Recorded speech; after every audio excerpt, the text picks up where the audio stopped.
Are we really facing the Iran we know, or has the world suddenly woken up to find that Iran has become the fourth global power today? Some believe we are living through a truce. The truth is, we are living through the most dangerous game of brinkmanship in modern history, something unbelievable. Iran is now setting a condition for starting these negotiations, $120 billion cash on the table. There are real things that concretely show how the rules are completely changing in favor of Iran. How is that? This is exactly what we will reveal in detail today. Stay with us.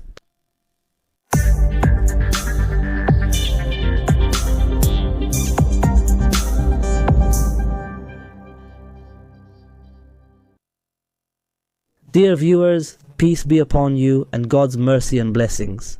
Welcome to another installment of the Opinion series today, God willing, which we always dedicate to following the latest developments in this conflict taking place in the Middle East between Iran and the Epstein Alliance. It is clear today, dear viewers, that we are indeed living through a very fragile truce. As of the airing of this episode, Iran is still adhering to the ceasefire agreement. And since the agreement, it hasn't launched any missiles or drones toward Israel or any countries in the region, while Israel continues to bomb Lebanon with missiles. So today, as expected, was supposed to be a day of negotiations, a day of talks in Pakistan. But it's clear that these negotiations haven't started, and maybe won't start because of today's latest developments. To understand this issue, Iran set two conditions that must be met before these negotiations can begin. Today, there was a new post by the Iranian parliament speaker, Mohammad Ghalibaf. He said that Iran has two conditions, the first one being new, this time because it wasn't proposed before, meaning as a preliminary condition before the negotiations begin. This condition is the release of all frozen Iranian assets as a sign of goodwill, and these frozen assets are currently estimated at more than $120 billion, a huge amount, a very important figure for Iran. So, whoever imposes this condition just to start the negotiations is definitely the winning side. This confirms that Iran stands in a position of strength today. And I think it came at the right time because Iran only put forward this new condition after being completely sure of Trump's predicament. Trump, who wants to reach an agreement with Iran, so it's clear that even America probably has no objection to that. It's very possible that they will accept this condition, but the real problem is with the second condition. The second condition is the one everyone knows about today, the condition. Iran considers it a main and essential condition for starting these negotiations, which is stopping the war in Lebanon. She said if Israel does not stop this aggression against Lebanon, there will be no negotiations with Israel. It is known for breaking promises, and it is also known for evasion and trickery. Israel said it would stop bombing the Lebanese capital, Beirut. Why did it say that?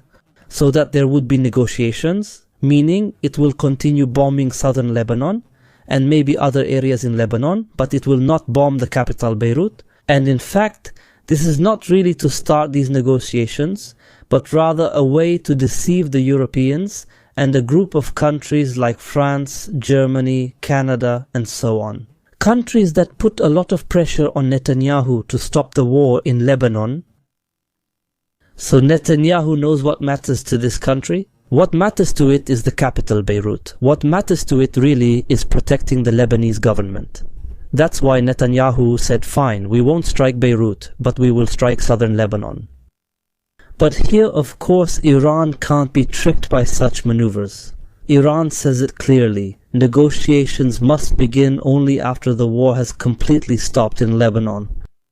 That's why Iran says it will not send a delegation to negotiate in Pakistan, but a group of international newspapers, such as the American Wall Street Journal, confirmed that the Iranian delegation is actually already present in Pakistan. They said that this delegation is made up of Foreign Minister Abbas Araghchi and Parliament Speaker Mohammad Ghalibaf. So it's clear that Iran may be taking precautionary measures, may be taking security measures. Therefore, it is denied that there is an Iranian delegation in Pakistan. The important thing is that even if there is actually a delegation in Pakistan, there will be no negotiations. There will be no meeting with the American Vice President J.D. Vance unless this war in Lebanon stops. So pay close attention here, dear viewers. There are countries in the region trying as much as possible to thwart any agreement between Iran and America. Why? Because they know very well that the winning side, the one imposing its conditions today, is Iran. They know very well that the agreement will be in Iran's favor and will be according to the 10 conditions that Iran has set exactly. And this means turning the equation upside down in the Persian Gulf region. This means the rise of Iran as a global power. Some international reports have said that after this war, Iran has become the 4th power in the world. That means after America, China and Russia, Iran comes in 4th place. This new shift in the world is a global transformation, you know. There is that. A statement by Iranian Deputy Foreign Minister Majid Takht said that the basis of negotiations with America will be exactly these 10 points that Iran has specified. This means there is a very significant shift. They know about this conflict, so pay close attention. After Iran used to negotiate, America, before the war, would negotiate about 1 point, and Iran would negotiate about whose point it was. The ban on uranium enrichment on Iranian soil. Today, Iran is negotiating for America's recognition of uranium enrichment on Iranian soil. After Iran used to negotiate with America before the war about stripping Iran of ballistic missile weapons, today it is negotiating about. Iran has taken control of the Strait of Hormuz, imposing a new grip on this strait. Whereas before the war, Iran was negotiating with America, before the war, about stopping all forms of support for its partners in the region, like Hezbollah and the Sana'a government in Yemen. Today the negotiations are about the withdrawal of American forces from all Gulf countries and removing these military bases from the Gulf countries. So the equation is completely changing today, and this includes paying compensation to Iran and completely lifting the sanctions on Iran. As soon as the negotiation points shift from one thing to something completely different, this means the biggest victory for Iran. As soon as America agrees to sit at the negotiating table under these new and completely different conditions from what they were before, this exactly reflects who is the victor in this war, because what everyone must be convinced of today is that the Epstein alliance is an alliance of oppression and subjugation of the weak. These people never agree to sit at the negotiating table, and they only accept if they are defeated. They never sit at the negotiating table with a weak country. If they were in a position of strength, they wouldn't have accepted to negotiate under these conditions if it had come to this war. Therefore, there are some leaders from the countries in the region, I mean some Gulf state leaders, who are trying as much as possible to sabotage these negotiations. They are trying as much as possible to drag America deeper and deeper into this quagmire, because they know that Iran will become a major power in the region, and it will have the loudest voice in the region, and therefore it will pose a threat to their hold on power.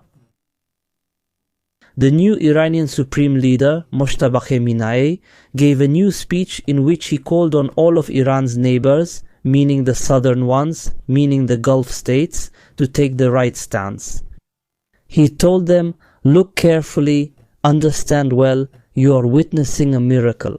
He told them to be wary of the false promises of devils, because he probably knows that there are promises being made to them now, so that they don't join hands with this new Iran. Iran knows very well about these plans that aim to sabotage any agreement, which is why it is delaying their implementation. Just today, there were Iranian statements, whether from the Revolutionary Guard, the Speaker of Parliament or others. They confirm that their fingers are on the trigger. They confirm that time is running out, that Iran will respond forcefully to any violation of the ceasefire and will impose severe punishment if things continue like this. But what is it doing now? Holding back. Why is it holding back? Just to show goodwill to the whole world today. The Spanish foreign minister said today that Iran must show goodwill. So Iran is now trying to show goodwill. Tatrit. And it shows that even though there is a party violating this agreement and continuing this war, it waited for many hours and respected the agreement. All of this is being recorded at the level of the international community. There are countries like Russia and China that are recording this now, and they will use it at the right time to defend Iran. Diplomatically, Iran did not violate the agreement and took all the steps to make peace possible in the region. They are the ones who violated this agreement again, so they must bear the responsibility. So, dear viewers, war is not just a military war, it's not just a media war, it is a war that is managed on all levels. The most important aspect of these levels is the one related to international legitimacy. We saw how Bahrain, together with the Emirates, failed. They failed miserably to pass a UN resolution about the Strait of Hormuz. Why did they want to pass this resolution?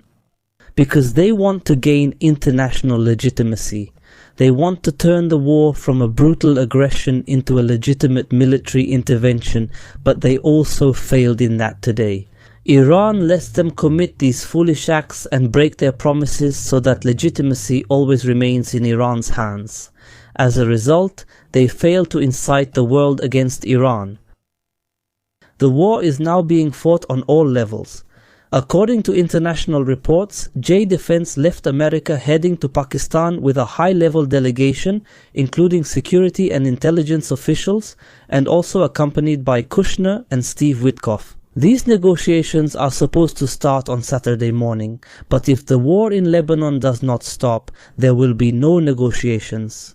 The situation is very complicated because of Netanyahu.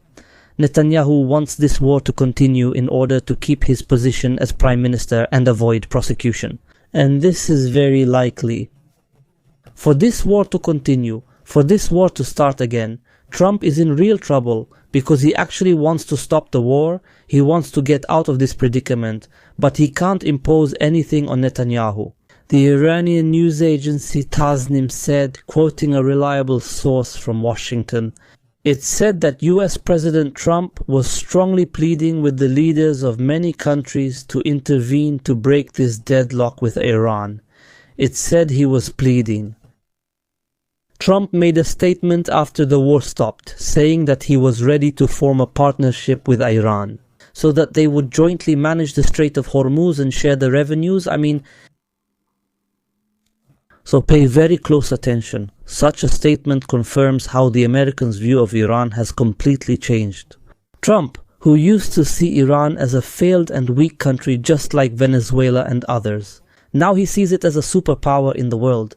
He sees that this country deserves to be a real partner, not just in the region. And it's historically known that America in this world divides countries into 3 categories at most. There are countries it puts in the category of enemies, like Russia and China. There are countries it puts in the category of strong partners, like the European Union countries. And there are countries it puts in the category of slaves. Those who are submissive and obedient, and of course everyone knows who they are today, so there's no need to mention them. So after Trump failed to turn Iran into a submissive, obedient country and became completely certain that this was impossible, he became fully convinced of Iran's strength and steadfastness. Now it's clear that he wants to win its favor, he wants to make it a partner for America. Iran also knows very well what Trump wants, that's why it remains steadfast. Before we start these negotiations, first and foremost, 2 conditions must be met. The release of the frozen Iranian assets, and then stopping the war in Lebanon. If this doesn't happen, we will see the return of war again, and this time the war will be even harsher on the coalition. Epstein, today Iran is threatening with full confidence, threatening that the Iranian army has become more prepared and stronger. It's said that there are new weapons the Iranian army will use for the first time, and that these weapons will be shocking for America and Israel. So it's clear that Iran is standing from a position of strength, in a position of comfort in its comfort zone. It accepts negotiations, but according to its own conditions, and at the same time, it threatens with force if the agreement is not honored. They say we will strike with force and we have more surprises and new weapons and so on. Iran is now truly acting from the perspective of a major power, and therefore all indications confirm that the Persian Gulf region will never be the same as it was. We will see how things develop over the next few hours. Don't forget to subscribe and hit the like button. Peace be upon you and goodbye.